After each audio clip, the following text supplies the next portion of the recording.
ঠিক আছে, মাল গেছে ডেড এক্সপায়ারি না নাই ভাই? এই মোবাইলের আবার উল্টা পাল্টা কাম করে কোথার থেকে?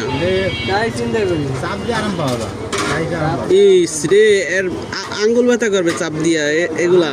আবার কয়ে চাপ দিয়ে আরাম পাওয়া যায় না এখন তারে।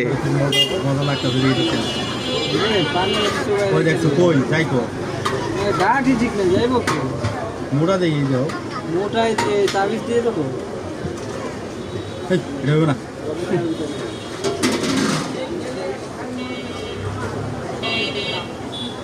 তো কোনোটাই হবে না।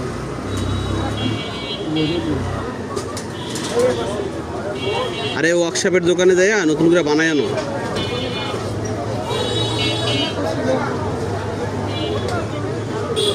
হইবে? আরে নাট লাগে, নাট ছাড়াই তো চালান যায়। নাট লাগে না এমনি? নাট লাগে না, দড়ি দেওয়া দিলে তাই